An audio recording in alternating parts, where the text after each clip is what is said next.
most men aren't happy. Men that are just, they're completely lost. I mean, society's against them, culture's against them. So many men haven't had a blueprint on what it means to be a man. They get lost in all of these expectations from other people. They get lost in the expectations from their wife, the expectations from family, the expectations from work, the expectations from church or whatever society puts on them, and they lose their identity. They don't even understand it. They've basically given up their identity for this host of responsibilities and expectations from others. They have lost that tribe. They've lost that energy to go conquer the next day. That, you're on a team and you're going out to kick ass for whatever that objective is for the day. They've lost that, and they're just kind of going through the motions. Even though they're doing the career that they love, they're not satisfied or fulfilled at all on that front. They don't even know what it means to be a man. A quote by Robert Heinlein says, "A man should be able to change a diaper, plan an invasion, butcher a hog, con a ship, design a building, write a sonnet, balance accounts, build a wall, set a bone, comfort the dying, take orders, give orders, cooperate, act alone, solve equations, analyze a new problem, pitch manure, program a computer, cook a tasty meal, fight efficiently, die gallantly." Specialization is for insects. The happiest people that you're ever going to meet in this world are going to be guys that are leveling up.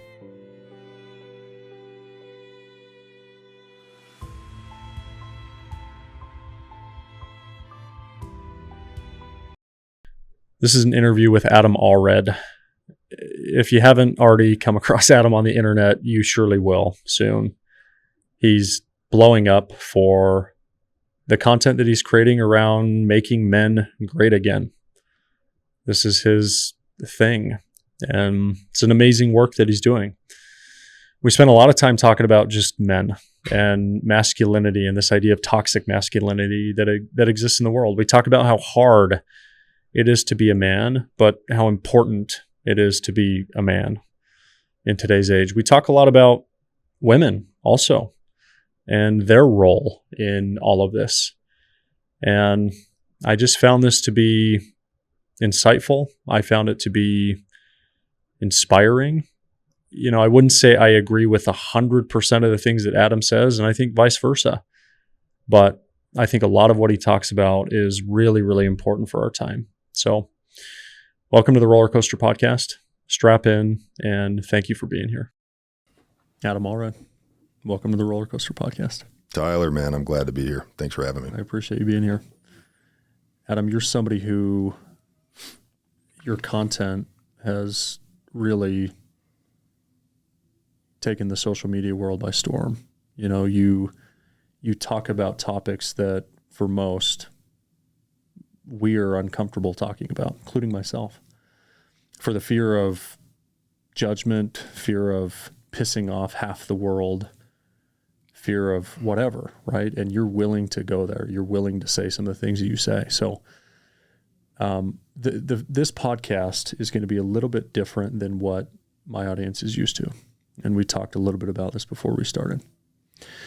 This podcast is going to be set up to basically do a Q&A with Adam, and we're just gonna lay down the wisdom. We're just gonna go bomb after bomb after bomb on this one. Okay, so I'm gonna do my best. There's not gonna be a ton of storytelling here per se. There's not gonna be one big kind of plot and narrative around this, but we're just gonna dive in. All right, man. I'm just trying to keep up with you. So okay, man. So I want to start out with this. I've got 6 things that you've said or that you say frequently, quotes, that I want to read to you. And I just want you to expound on each one, okay? The first one.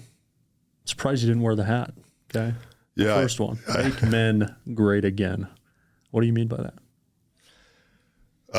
Well, essentially that's why I started social media to begin with, like this social media journey of basically just sharing my musings. I call it the musings of a madman. Most of it is being in the door-to-door sales space. That's my career. That's where I came up. And seeing how important it is, certainly in door-to-door sales, but how important it is to have tribe of men that you spend time with. And fortunately for me, I get to do that for my career. Like, I'm just around guys all the time, and it's a level up environment. You pay a heavy price for the type of work that we do. But it's interesting to me to see friends of mine that have left that I used to work with back in the day and went off and got a career and pursued their academic aspirations. And now 15 years later, they're like, dude, I wish I'd stayed in door to door. I wish I'd stayed in that environment, because they have lost that tribe. They've lost that energy to go conquer the next day. That, you're on a team and you're going out to kick ass for whatever that objective is for the day. They've lost that, and they're just kind of going through the motions. Even though they're doing the career that they love, they're not satisfied or fulfilled at all on that front. Yeah. And that's just guys I know that are still doing well at life. The amount of people that have been responding to me on social media, men that are just, they're completely lost. I mean, society's against them, culture's against them. In a lot of ways, feminism has created a huge sort of enmity between men and women. And so these guys are just floundering, like trying to keep their head above the water. And I could see that. And I'm trying to take what I was trying to do essentially with my social media is to take the door-to-door sales culture, this high energy, go out, conquer the day, and try and deliver something like that to the masses, particularly to men. I mean, that's what I'm speaking to help guys understand this is what it means to be a man. This is what it means to level up. This is what you got to do to be healthy. This is what you got to do to be in fighting shape, and hopefully to have a more fulfilling life than they've had up to this point. Yeah, well said. You said that many men die at 30, but they're not buried until 80. I think this is a quote that goes back to the Stoics, right? But what does that one mean to you? Well, it's just what I'm talking about. I think because there's such an attack on masculinity in our society today, and because, I grew up and I had a dad that has like most boys that have a dad, had an indelible impression on me, and he did a lot to teach me by example, but he never sat down and talked with me. I never got like pearls of wisdom from him on how to live life or what to be prepared for. Mm-hmm. He just kind of set the example. He provided well for us, and I have no complaints, but I never had like a mentor from my dad. And I think because so many men haven't had a blueprint on what it means to be a man, they get lost in all of these expectations from other people. They get lost in the expectations from their wife, the expectations from family, the expectations from work, the expectations from church or whatever society puts on them, and they lose their identity. And so you get these guys that are 30 years, 35, 40 years, and they don't have a purpose. They've probably been kicked in the teeth. Most of them have been ravaged by some divorce along the way. And they don't even know what it means to be a man. You start talking about this stuff, basic stuff on like what it means to be a man. And these guys, they don't even understand it. They've basically given up their identity for this host of responsibilities and expectations from others. And because of that, I think it's just soul killing. I think just a lot of these guys end up going through the motions like The Walking Dead. You said that most men are living in quiet desperation. This is a phrase that I've heard you say several times. What do you mean by this? Yeah, just exactly what we're talking about right now. Like most men aren't happy. My experience, who I talk to, who I see, guys that are in my circle of trust even. Most guys are in some state of getting their ass kicked. And usually that ass kicking that they're taking has been going on for a long time. And so I just think that, guys we're expected to be stoic. We're expected to kind of hold our shit together. And we don't, especially with the lack of tribes, the lack of guys gathering around the proverbial fire, so to speak, which is a lot of what the content we create is. You just get guys that are just lonely and depressed, and they've got a whole bunch of years ahead of them still to go. And a lot of these guys I talk to are just kind of waiting for that day when, it's almost like death is a release for them. Like that, I can just leave this world of drudgery and go on to something else or nothing, whatever that is. So sad. It's really depressing right now, the state of affairs. I found that, who was I talking to? Yeah, I was talking to a close friend recently, and he's been in the same job for 15 years, and he hates it. Doesn't give him any energy. When you do things career-wise that you hate, and it drains the life out of you every day, how does that translate back into the home? Well, it doesn't translate well. I can tell you that much, right? You get home on a low, and you walk in and you bring that energy into your family, and that creates damage between your relationship with your wife and with your kids, and a lack of ability to connect and a lack of ability to be present and these sort of things. And he goes, but dude, what do I do? What am I supposed to do? I only have one skill. I only learned one thing in school. I only have one way out of it. And it's like, well, what gives you energy? Well, there's these 3 things. Okay, can you make money doing one of them? Yeah, this one. Okay. Are you willing to sacrifice a year or 2 of maybe taking a financial step back for the opportunity to do something that you love that gives you energy every day? It's like, yeah, probably.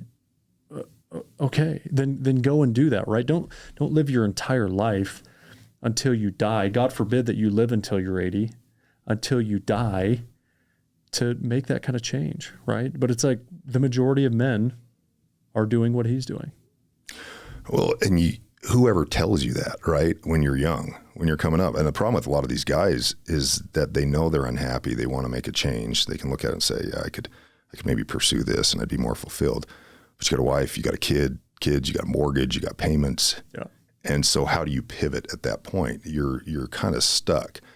And because nobody taught you that. I mean, we're conditioned, unfortunately, by family, by the world around us to take the responsible route, to take the safe route.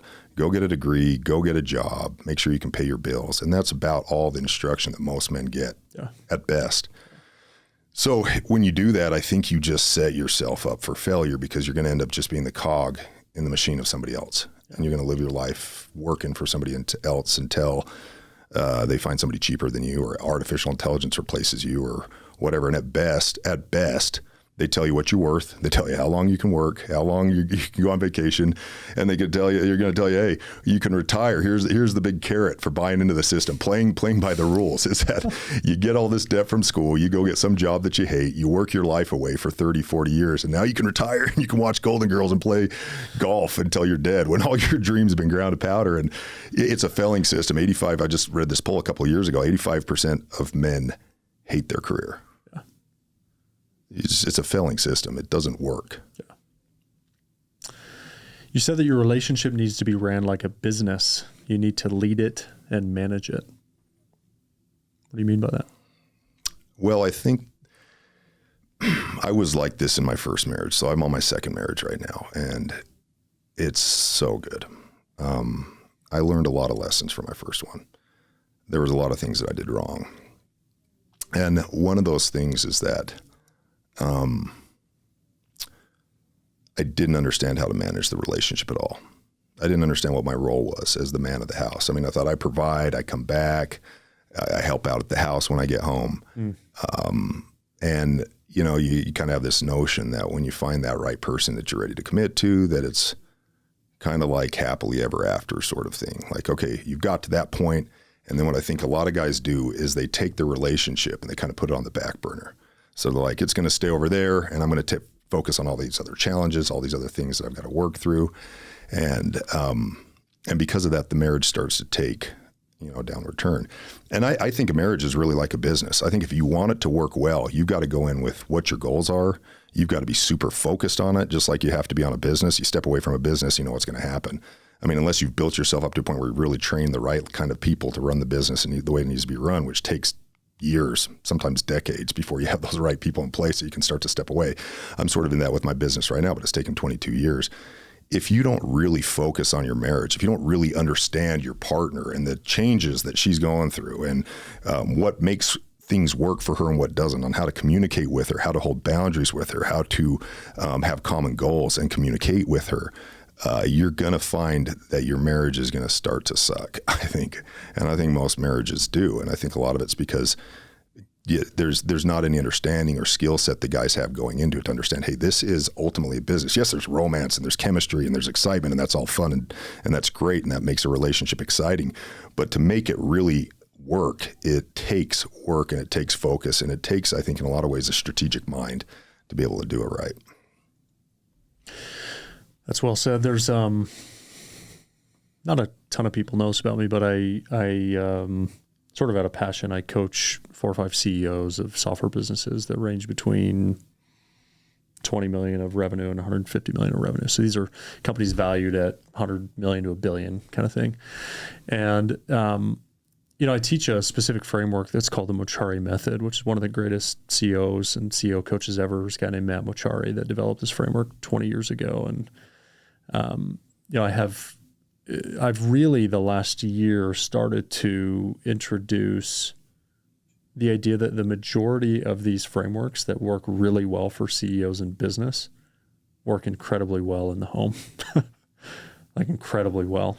Like the parallels between how to be a great manager and leader in a business is very, very similar to how to be a great manager and leader and example in the home, right? So I love that. I love what you said about that. By the way, women hate that. You don't want to like framework them, you got to do it more strategically for sure. Way more strategically, because if you say this is a business plan, she's going to get offended. Like she's going to get really upset. For sure. This is one that that you've said before, but this is actually a quote by Robert Heinlein. Robert Heinlein.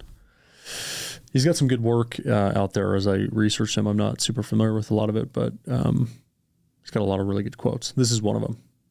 It says, a man should be able to change a diaper, plan an invasion, butcher a hog, con a ship, design a building, write a sonnet, balance accounts, build a wall, set a bone, comfort the dying, take orders, give orders, cooperate, act alone, solve equations, analyze a new problem, pitch manure, program a computer, cook a tasty meal, fight efficiently, die gallantly.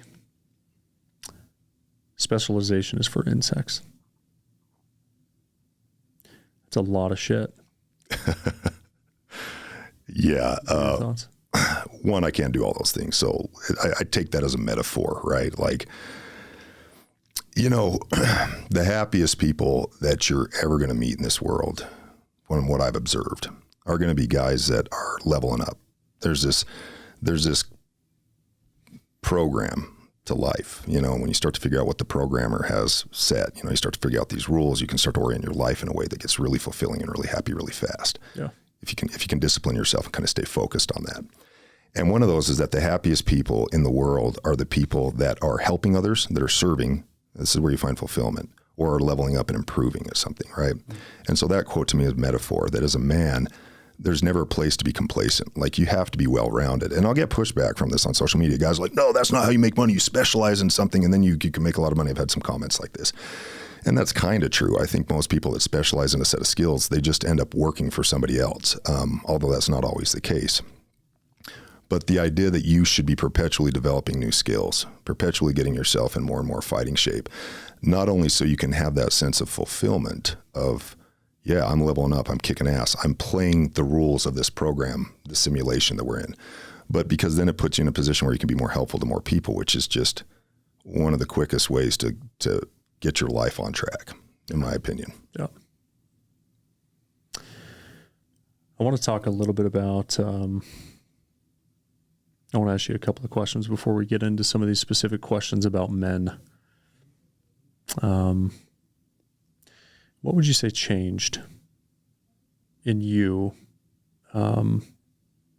after your divorce to get to a place where you, quote unquote, are living the happiest life that you've ever had? Oh, there's a lot unpackaged in there. There was so much that I learned. And so many things that I learned about myself that weren't good. And when I went through that divorce, so that I was married for 8.5 years. The marriage was never good. Like we started off great dating. We dated for 18 months. We got married. And within 3 months, we were talking about a divorce already. And I'm not that type of person. I came up in a family where divorce is rare. But it was so bad. And, looking back on, I can see all the mistakes that I made that helped dig that rabbit hole, a rabbit hole we really never ever came out of. But nonetheless, as so many men, it's just like you just kind of learn to take it. It's that frog in the boiling water. The water just gets hotter and hotter and you just kind of get used to it.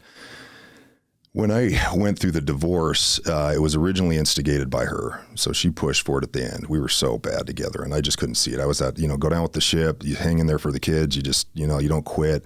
And I think probably somewhere in my head, I still had that notion. I think so many guys have that if you just work at it hard enough, everything I train my sales guys, my mantra of life, like just stick with it. Don't quit. Keep fighting. Eventually you're going to get there. Eventually you're going to arrive. And that isn't always the case, particularly when you're connected with somebody else and they have to be in that same mindset. There's a lot of things I could tell you that I learned going through that divorce that shaped me for the future. But I think for the place I'm at now, where I feel like life is just so vibrant and it's so good. It's not perfect, but it's good. But I think the first most important lesson that I had to learn was to really just accept God's control in my life, to basically turn over the reins. I mean, I always thought that I was close to God. I always felt like I connected with him, but I couldn't fix that. I couldn't make it work. And so when I went through the divorce, not only was I having an identity crisis, I was having a faith crisis. All the things that I believed of who I was as a father, as a husband, as somebody that works hard and just figures out how to make things happen, that was all getting stripped away from me. And the only thing that I had was this relationship with God that was on the rocks. Like I was never close to turning from God, but I was angry, trying to figure out why he hadn't helped me make that relationship work. I'd prayed so often. I'd done everything I knew how to do to make that work, because despite all my shortcomings and weaknesses, which were plenty, I did the best that I could at that. I've never worked harder at anything in my entire life. And so I went into a really, really dark place after my divorce, leading up to the divorce and then after it, for months.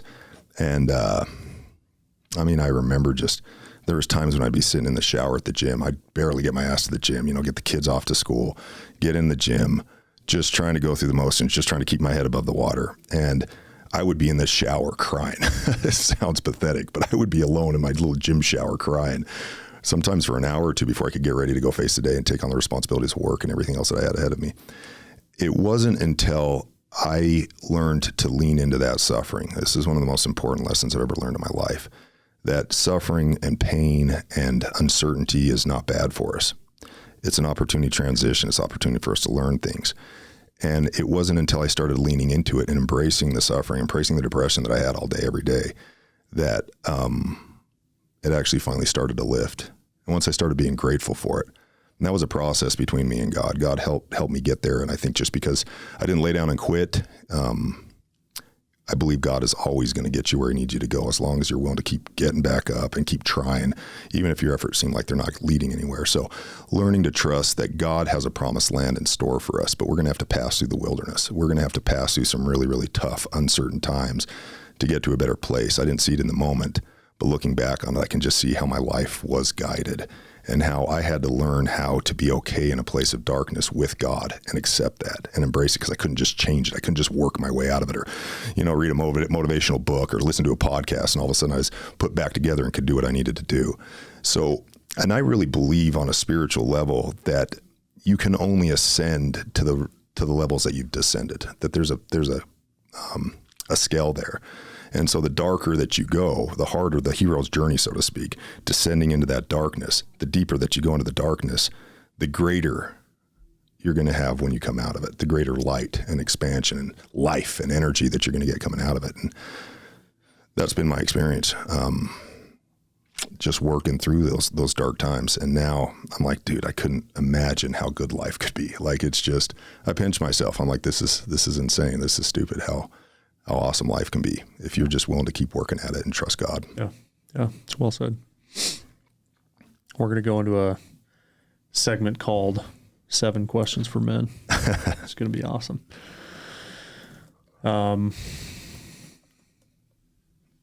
What is the responsibility of a man who has a wife and kids?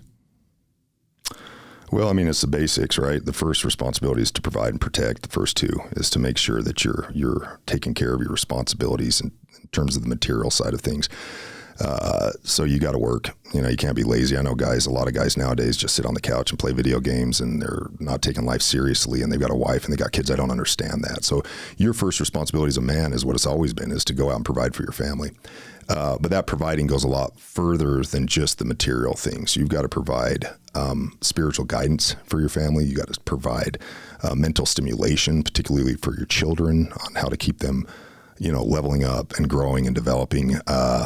It's an enormous amount of time. And I think as a man, if you want to be a man, in the term of definition, we're talking about a man, you got to learn to love that. Like, that's got to be your number one priority, in my opinion. And it is. I do business.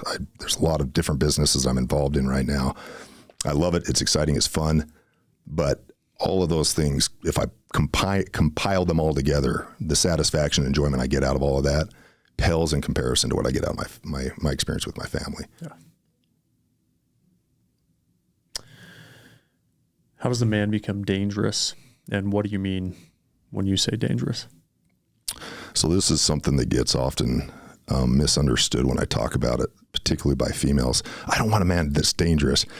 And I think women, like men, I shouldn't say it's just women, but it certainly applies to women in this regard, is they lack a lot of self-awareness. As soon as a man becomes domesticated, tamed, so to speak, women tend to lose attraction for that man pretty rapidly. And so they're working against themselves. They're their own worst enemy. I think women are trying to like make sure that their man isn't too dangerous or dangerous at all, so that when he goes into the world, he's not going to be a threat. He's not going to attract other women or whatever it is. I think it comes from a place of insecurity. But then when women get that, there's something in their psyche that just kind of shuts off. It's like, dude, I'm not interested in this guy anymore. And there's so many stories. Like, that's a good point. It's just endless stories that I hear about this. I did everything right, and she didn't love me anymore, and she left me for some other dude. So on some level, some other dangerous man, and usually they're assholes. I mean, listen, you're going to be, I'm saying good dangerous man, right? Yeah. So for me, a dangerous man is one that is not controlled by anybody, particularly your wife. Now, I love my wife. I take care of my wife. I respect her. She's my counselor. So I seek her advice on everything that I do in my life. We have a great dynamic relationship, but she knows she can never tell me what to do. She can never give me an order. So I think that's one thing in your relationship with your spouse is you got to recognize the most important relationship a man is ever going to have is with himself. And until you're a powerful man, and to me, a powerful man is a dangerous man. A dangerous man is a man who tells the truth. A dangerous man is a man who can impose his will on the world around him in business and fitness and whatever that looks like in your relationship, where you can be able to exercise your character, your this avatar that we have in a way that you can alter and change the world around you. I think that's what makes a man dangerous. So it's being dangerous in the relationship, but it's being dangerous when you go out into the world. Like, I want my wife, just for example, when we go somewhere that she feels safe with me. Like if there's something going on that she's like, my man could take care of this. Like he's going to protect me. So it's not necessarily being dangerous to your wife at all. Like I treat my wife with respect. I never encourage ever treating your spouse with disrespect, but at the same time, she needs to know that she doesn't control you. She's not the boss. She's your partner. Well said. How should a man treat and raise his daughters? Well, that's something that I get pushback on social media as well. I don't believe in raising my daughters any differently than I raise my sons. And I get a lot of flack for that at times. And what I mean by that is that I want the same outcomes for my sons as I want for my daughters. I want them to grow up knowing how to do hard things. I want them to grow up knowing how to take accountability. I want them to grow up knowing that they were loved by their parents, particularly by their father, because that's what I have control over. And I want them to be able to go into the world prepared to kick ass at anything they want to do. So I raise all of my kids the same way in that respect. Like, here's my goal for you. I'm trying to prepare you for a world that is not going to be very easy. It's going to be hard. And that applies for my daughters. Now, when I'm talking with my daughters and we have conversations, I want them ultimately to do whatever they want to do in life. So if they want to go get a career, if they want to do X, Y, and Z, I'm going to be their biggest cheerleader. But I'm also talking to them about traditional values, because I recognize that the greatest happiness you're going to get is from the home. It's going to be from having a family. It's going to be from raising children. And so when I'm talking to my daughters about that, I'm always encouraging them to be a mother and to have that as their goal. And maybe that's the difference between how I raise my sons and daughters. I'm raising my daughters, telling them how important it is to be a mother. I'm telling my sons how important it is to be a father.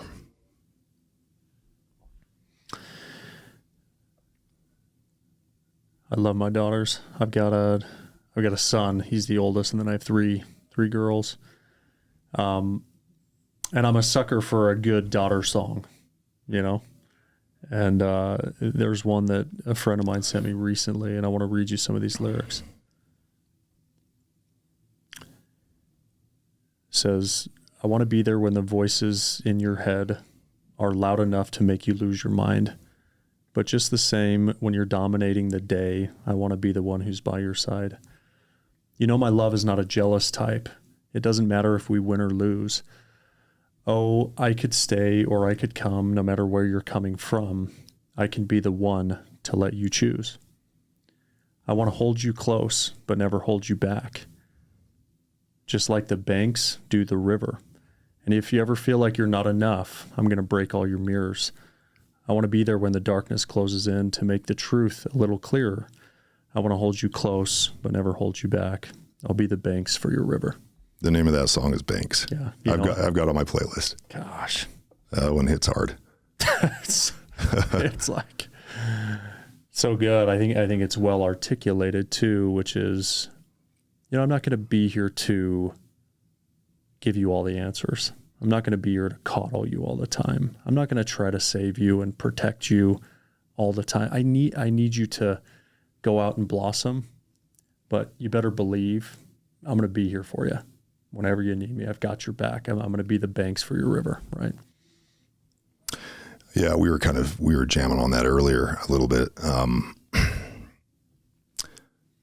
My firstborn was a girl. She's my oldest. And I was the firstborn son of the firstborn son of the firstborn son. So I knew that I was having a son first. Like I just knew it. I didn't even think about it. It wasn't even like, I can't wait for the pregnancy test or the gender reveal with in the doctor's office. I just knew I was having a son, and my wife also believed we were having a son. So when we went and we had a female doctor come in, she's all excited. You guys are having a baby girl. And it was like, what? We had to have looked so horrible because as bad as I was, my wife was probably worse in her response. Can we get a second opinion? Are you sure this is a girl? And I always wanted daughters, but I just knew that I was having a son first. And it took me a couple of hours that afternoon to kind of process what the doctor said, like I was having a girl. And then I got so dang excited. I've never been more excited about anything in my entire life after I kind of processed that. And I knew that what was in my wife's stomach was a little girl. And when she was born, I mean, you know this, you've had children. Instantaneously, I was a different person. Like immediately, I could feel like the hardwiring changing inside of me. Like everything was changing. One of the things that I knew when I had this little girl and I was holding her in my arms was that no matter what she did with her life, I was never going to stop loving her. It didn't matter what she turned out to be. Like that was always going to be present with me forever. And she changed my life. And I think, especially when you have daughters, I feel differently about my daughters than I do about my sons. I try not to parent them differently because, again, I think they're facing the same thing. The same principles that apply to boys apply to girls in terms of how do you get through life effectively. But man, I have a soft spot in my heart for my daughters. And you don't... You have no idea what love is until you have children, and you have no idea what fear is until you have children. And so this is really hard as a father, but I think it's important to what you're saying that you don't coddle your daughter. You don't treat them like princesses, even though you want to, even though my instincts is to do that. Like that's how we're wired as men. Like I have to pull back a little bit on that. I got to make sure that I'm teaching them these life lessons, and sometimes they're hard life lessons, but these lessons that are ultimately going to prepare them for life. Because at the end of the day, whatever we do as parents, you know, whatever whatever it is that we have to go through as a parent, the most important thing that we have on our plate is to prepare kids for the future, for them being on their own when they're making their own decisions and living their own life. And you've done the best you could as a parent to get them ready for that. Yeah. How does a man build his masculinity? I think we're probably facing some kind of, call it what you want to call it, but epidemic that men are sort of softer and more feminine than they've ever been in the history of the world, right? So, but I think there's probably a lot of men that don't want that. I think there's a lot of men that want to be more of a man. They want to be more masculine. So how do you counsel a man to build his masculinity? The first thing is to pick out what your definition of masculinity is and see that in somebody else, right? So have a visual representation of what you're trying to be. That can be somebody that you have in your life, your father, your uncle, a coach. Adam Allred. Well, people online, right? Social media. Like a lot of what I consider my closest, no, it's necessarily friends, but mentors for sure are people that I've never met. They're people that books that I've read or podcasts that I've listened to. So one is first figuring out what it is that you want as a man. What does a man look like? And then trying to emulate that the best that you can. But I think there's some things first as a man, I believe absolutely you have to have a tribe. You have to be with other guys that are on that same journey. If you don't have a group of friends like that, some guys don't have any friends. Some guys have just bad friends that aren't trying to do anything with their lives. You start by changing who you surround yourself with. And sometimes that's going to be people you've never met. That's going to be just the podcast you listen to, the guys that you follow on social media. And then you start taking steps to that. And I think there's a few steps, at least this is what I encourage guys to do. You identify what it is to be a man. Okay, that's it. I'm going to work towards that. And then you start making those changes. And how do you make those changes? Well, I think the first one is you got to do as a man, because society is going to be against you. Everything is going to be against your culture, society, church is going to be conditioning you, I think, across the board largely now to be harmless, to basically just know your lane, stay in it, put your head down and do what you're told. That's the conditioning that we're getting right now from society. And those marching orders are just absolutely destructive, not only to masculinity, but to your happiness and your fulfillment as a man. So start by identifying things about yourself that you don't like and pick one thing. And whatever that is, if you could wave a magic wand and that one thing about you was changed, maybe that's going to the gym, maybe that's how you handle your diet, maybe that's your mental capacity, what are you reading to, your spiritual capacity, doing breath work and those types of things. Figure out something that you need to level up, that you need to change about yourself, and then spend 3 weeks becoming an expert on that. So listen to podcasts about that. Like, I'll give you an example. Like, I've always struggled most of my life with diet. I've worked out and I always thought I could outrun the fork. If I worked out hard enough, I could outrun the fork. And for most of my life, that was true. But you start getting older and you're like, it just doesn't quite work the same as it used to. And so at some point I came to the realization that those rows of double stuffed Oreos were going to have to go. How long do I have to be on the Stairmaster, man, to exactly. just offset this? And the Stairmaster's not catching up, right? The hole I'm digging is too deep. So I had to figure out how to manage my diet. And I had tried so many times because I knew that I needed to be healthier, at least in what I was eating, and when failed. And I think we try to white knuckle our way into these changes and then it never really happens. When we learn how to change our software, because I think at the end of the day, this is some sort of technology, this biological technology that we're living this experience through right now. And you can actually program it just like you can a computer. I found this to be true. Just like we use our own technology to accomplish certain specific tasks, you can do the same thing with this avatar that you have. And so I just started for 3 weeks straight listening to everything that I could listen to on diet, becoming the best I could be, the most knowledgeable I could be in that aspect of my life. And the interesting thing was, after 3 weeks of trying to make those changes, of trying to change my programming, at the end of 3 weeks, my programming was changed. Like, I literally no longer desired bad food. It wasn't who I was anymore. It wasn't like I had to change or force myself into something different. I had just naturally become that because that was what I had ingested. That was the programming I put in my head. So first, pick something about yourself that you can change. Study it, get the software downloads that you need, and start moving, making those adjustments and those changes. And you do that with one thing, and then you pick something else, and you pick something else. And, a year from now, suddenly you're like, dude, I'm way better off than I was. That was almost a different person back then. Yeah. The other thing that I think men have to really do, a step to take, and I talk about this in one of my reels, is that you have to be your biggest advocate, because we're conditioned by so many negative voices. And because I think it's just natural in the absence of a concerted positive voice, the internal talking in our head, the natural inclination is to kind of go to the negative. And so many men are their worst enemies. They just talk shit on themselves. They beat themselves up when they make mistakes. They're constantly degrading themselves in the way that they think about themselves. So changing that internal voice, so like Jordan Peterson talks about, talk to yourself like you're somebody you love, like at least somebody that you like. Mm-hmm. When you screw up, you gas yourself up. Like, you can do better. Don't accept failure as the status quo, but be encouraging, like coach yourself on how to be better. And instead of identifying with this hardware that we have, this thing that we're working with, as that's who you are, look at it more as like, at least for me, this has helped to look at it like it's a video game character, an avatar in the simulation. And I'm trying to get this thing to level up and get to the next level and get better. Mm-hmm. And when I can take myself out of that, so I'm no longer personally attached to all the mechanisms that are going on in this life, it's easier for me to make decisions because I'm no longer emotionally committed to them. So I can look back and be like, yo, dude, you're doing good. You screwed up on that. You could have done better, but this is how you could have done better. And acting like I'm somebody that I like, acting like I'm somebody I'm trying to coach into being in a better space. And I think those are just a couple of things that guys can do. So yeah, identify what you want to be as a man and then start taking practical moves to get in that direction. I love the concept of game theory or simulation theory, right? There's actually really good science and physics around kind of consciousness and how consciousness is actually supersedes space-time, right? Which is the idea that like this is all real. It's like, actually science would say it's all sort of a game, right? So like, what about, what do you say to men that don't enjoy playing the game? Like, I love playing the game. I love the game of building businesses and accruing more wealth, and the game of building my body, and the game, like, I love these things. And I think you do a lot of these games. You enjoy the same ones I enjoy to play. But like, there's a lot of dudes out there that are like, the game I like is actually the game inside the game, the video game, the movies, the pornography, the whatever their thing is. And they enjoy playing it so much that they miss actually playing the right game. What do you tell a guy that is saying, hey, I don't want to play the life game. I just want to do the game. I want to play video games. They don't want to play the game.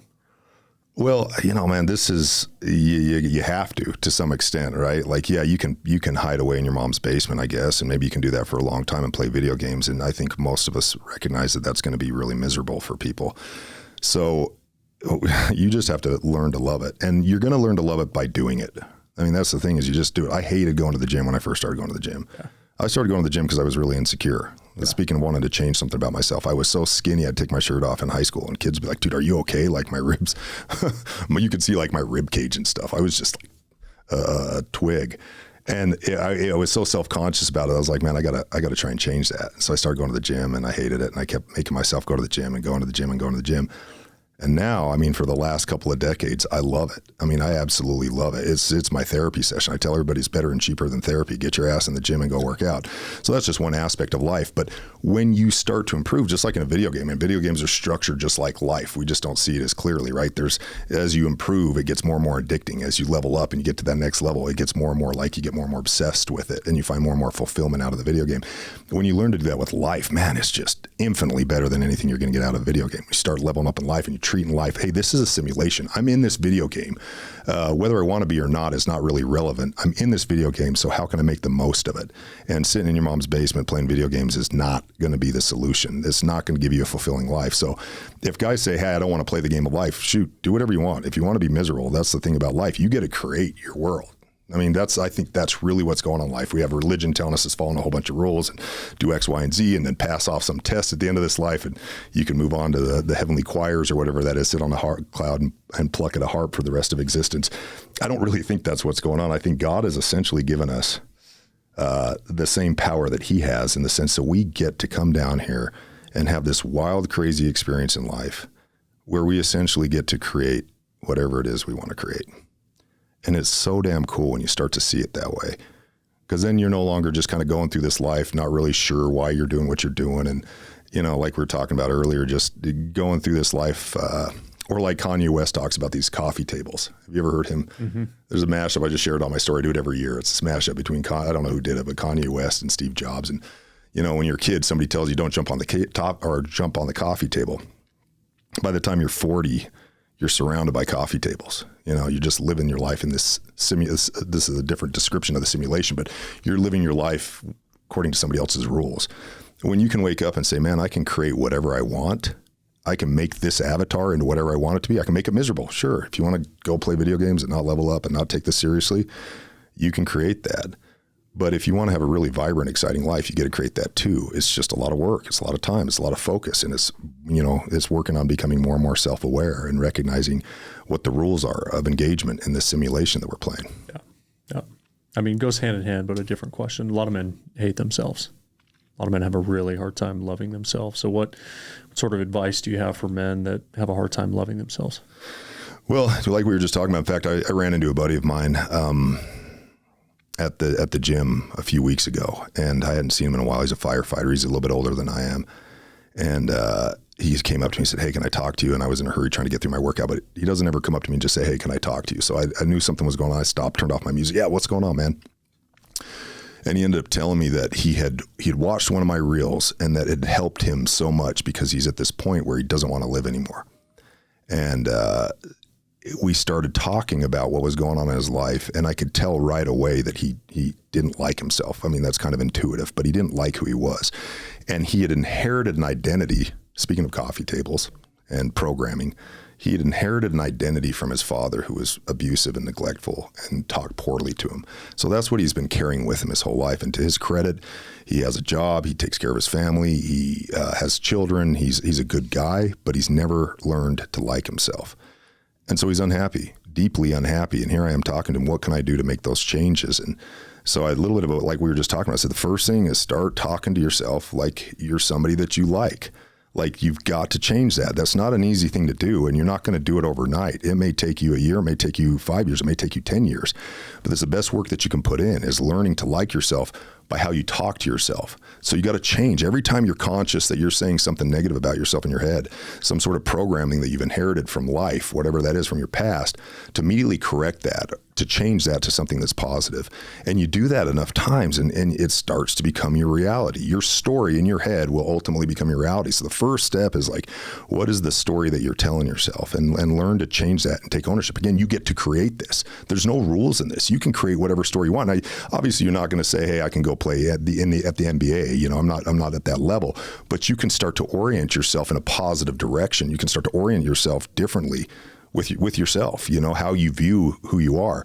The next thing I tell guys is, like, you can't, once you learn to like yourself, or you start talking to yourself like you like yourself, you got to learn to respect yourself. So these are two different things, I think. You can like yourself, they go hand in hand, but the next step is learning how to respect who you are as an individual. The only way that you're going to respect yourself is by keeping commitments to yourself. And I think this is where a lot of us guys don't even recognize that this is playing out. We make commitments to ourselves all the time. You know, oh, I'm going to do this. I'm going to wake up at this time tomorrow. I'm going to do this. I'm going to get this part of my work done early so I can get this part done. I'm going to start my business tomorrow. We have all these things that we're going to do, and then we don't do them. Yep. And just like if you're in a relationship with somebody, if you can't trust them, you don't respect them. Even if you like them. I've got friends that I like. They're cool. I like hanging out with them. I don't trust them. You know, I don't respect them because I don't trust them, even though I like them. That applies infinitely more to yourself. And so as a man, talk positively to yourself, but then keep commitments to yourself. Never say something that you're going to do that you're not going to do. If you say it to yourself, you have to do it. And when you start to learn to respect yourself, that's where real confidence is developed. And confidence is like the currency for life. Like, when you've got confidence, you can go into any situation and you can have a really awesome experience if you feel confident with who you are. Yeah. I mean, the words thing is incredibly powerful. There's a exercise that I've taken men's groups through before, which is called the inner critic, right? Which is the idea that all of us deep inside, we have this inner critic that tears ourselves down every single day, right? And so the first part of the exercise goes like this. You take a sticky note and you write down 3 things that your inner critic says to you. I'm fat, I'm ugly, I'm an idiot, I'm poor, I'm whatever. Okay? Mm-hmm. And then what you do is you have 2 men stand up and you have them take their sticky note and stick it on another man. You have them go face to face. You say, I want you to tell that man to his face what's on that sticky note. Okay, so it's now I'm reading my things to you and I'm saying, dude, you're fat, you're ugly, you're an idiot. And it's like, dude, it's uncomfortable. That doesn't feel good to tell your brother, your friend, that like he's an idiot and he's fat, you know? And it just shows like, hey, dude, if you wouldn't tear down your brother or your friend or somebody on the street, like why would you ever do that to yourself, right? So then you write down 3 things that can counter those 3 things. So it's like, I'm fat. What's the opposite of fat? I'm in shape. I'm poor, I'm wealthy, you know, I'm suck at relationships, I'm great at whatever it is, right? And then you start to form what we call an I am statement or a personal creed, mm-hmm. you know, around these things. And there's a whole method to that madness as well. But I think like one of the action items going away from that is to actually tell yourself the 3 things that you wrote down that were positive. Stick that sticky note on your mirror and every single day say that. It's like, dude, like, I didn't think I hated myself. I was like, no, I think I love myself. Trying to look at yourself in the mirror and be like, dude, you're amazing. Like, dude, you're awesome. Dude, you're in shape. Dude, you're wealthy. Like, whatever it is, like, it's uncomfortable. And you have to just kind of force yourself to do it for a while until you start to believe it. And you're like, actually, I think this is right, you know? But it takes some time. So yeah, it's so interesting how flippantly we can just tear ourselves down, and then how difficult it is to say something positive to ourselves. And I think a lot of it's just conditioning, at least for me. I think a lot of it came from religious conditioning, unintentionally, but that there was some sort of notion that if I screwed up, if I flogged myself enough times, if I beat myself up enough, that would be redemptive somehow. And so I think we kind of have that just built into the programming, and it is so destructive when you can get out of that. Yeah. When you can start to say things that are uncomfortable. Like for me, I saw a reel a while back, and it was like, tell yourself 10 times in the morning, the first thing you wake up, look in the mirror and tell yourself you love you. I love you. I love you. Say that 10 times to yourself and mean it in the mirror. And it's hard. Like you get it, you feel awkward, and it's not because you're by yourself. Nobody's watching, but you just feel awkward. Like, bro, I love you, dude. I love you. Like you feel so awkward, and it feels so unnatural. And yet you start to do that enough times, and it starts to become your reality, and you actually start to love yourself. And speaking of words, like you said, Jesse Itzler. Yeah.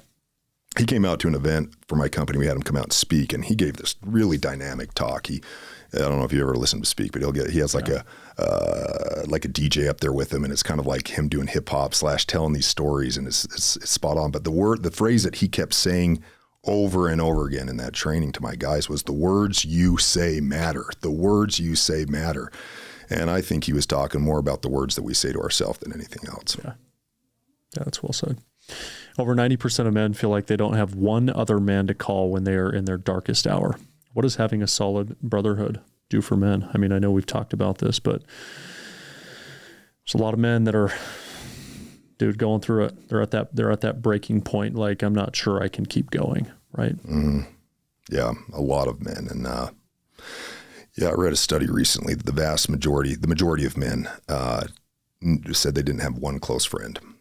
Which is like super depressing. That's not something that I can necessarily relate to. I've always had good friends. That's always been important to me. However, when I got into my first marriage, one of the critical mistakes that I made was giving up my friends for my marriage, because I thought that's what I was supposed to do. And in fact, that's what I was conditioned to do by family, by church, by like you get married, you don't need your friends anymore. And I think that's just one of the worst things that you can tell anybody. So I gave up my friends largely, and you're just living in this relationship where you don't know what's upside down or not. Like you're kind of going through these motions, and there's no sounding board, nobody to talk to outside that's like, bro, this isn't healthy. Or to give you advice, give you, support. When we're in tribes with other men, when we have a group of guys around us that we actually care about and they actually care about us, it's an absolute game changer for a man, especially a man that's been on an island for a while, when he can come out of that and be like, dude, there's these guys that want to be my friend and they want to be there for me. And ultimately I've got to pass through my own trials. They're my trials to pass through. But when you have a team of guys there that are cheering you on, that are telling you can do it, or telling you you're being a bitch, or whatever that looks like, dude, step up, you can do this. It makes those experiences not only doable, but far more constructive, I think. Yeah. Last one on men. What is the number one foundational quality that a man can develop to start building a strong foundation by which he can build on? It's self-improvement. I think that's the most important thing, is just constantly looking at ways that you can improve yourself. Complacency is death. It's just what it is. So the second you start getting complacent with life, the problem that I see in society is that, in the society that we live in today, is that gratification is instant and consequences are delayed.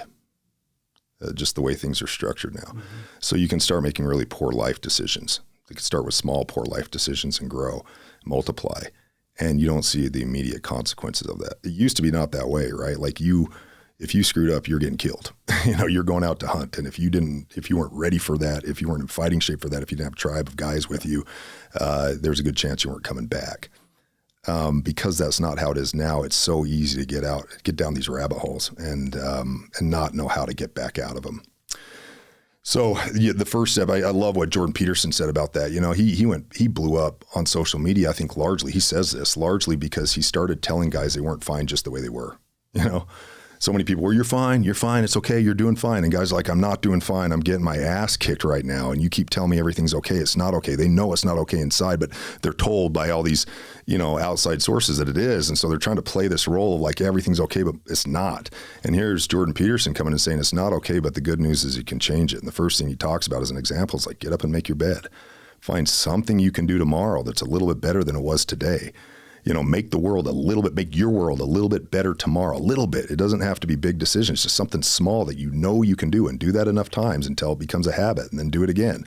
Find something else that you can change. And I've lived my life by that. And I think if you can get yourself in that frame of mind that you are in pursuit of getting better, making this avatar that you have in the simulation the biggest, fastest, best version of itself, everything else to me starts to fall in place.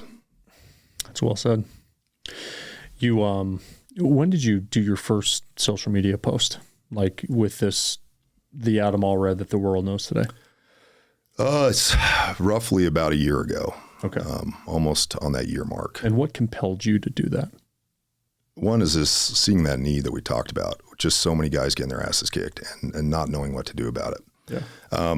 But probably contrary to most people on social media, I don't know what most people's motivations are for social media. It seems like a lot of people want to be on social media just to get attention and get followers and get likes and get kind of that dopamine rush. And I'm not exempt from that. I mean, there's something satisfying when you post something and everybody likes it. You're like, you feel really good. And there's also something that really kicks you in the balls when you post something. You get a lot of negative feedback. You try to pretend like it doesn't. Yeah. And I know why Joe Rogan says he doesn't read his comments anymore, because I've stopped reading them. I just don't have the time for it. I don't have the bandwidth to go through them anymore as the social media thing has grown. But I used to respond to like almost every single comment. I was going to ask you about that. And I was actually like literally the next question on my thing here is, like, why do you feel the need to push back and to potentially argue and respond to all these comments? Like, I just find it to be totally unproductive.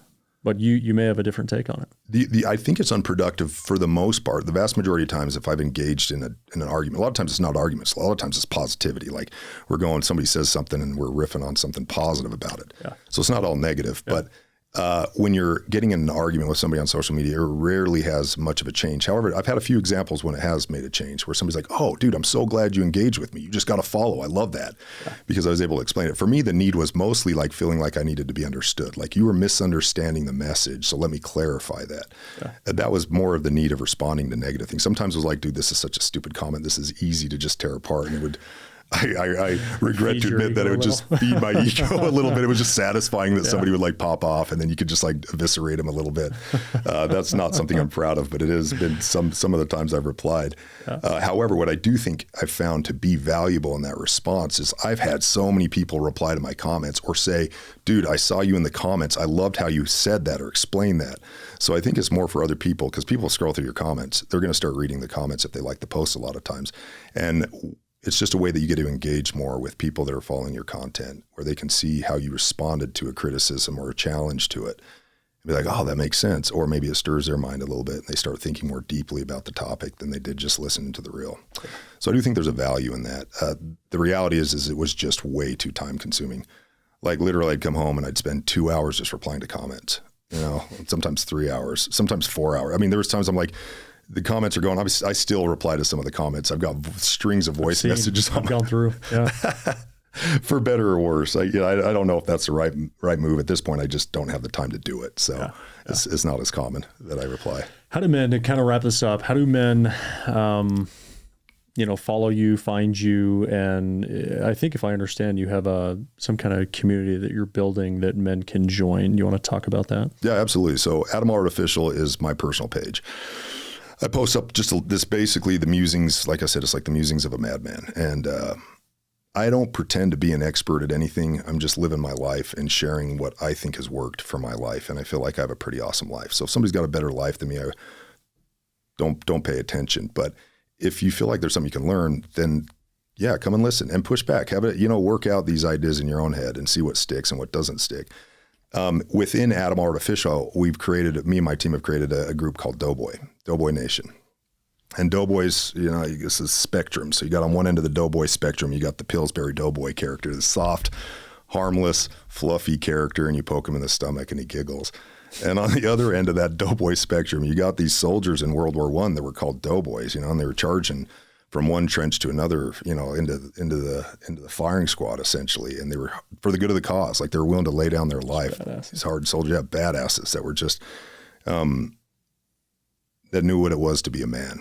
And so this is the spectrum, and everybody comes to this group on some part of that spectrum, and the goal is to get you to this point where you're a badass, like you're kicking ass, you're not afraid. You're going out and conquering life. You're conquering the trenches of life. You're taking the ground, and leveling up and improving. And so, it's strictly for men. It's a page where we get together and we do events. We're doing training, and we have firesides that we're starting all over. In fact, we have several firesides that have started up in Idaho and in Colorado right now, and we've got guys all over the country like ready to start a fire. And we want to get as many guys as we can sitting around the literal or the proverbial fire, talking about issues that matter to men and leveling each other up. And this is a community that's designed to do that on a very large scale in a virtual space. And we get to do a fireside right after this. We're going up to the fireside. I'm excited to share it with you. Okay. Adam Allred, thanks for joining the Rollercoaster. Tyler, thanks for having me. Yeah, appreciate it.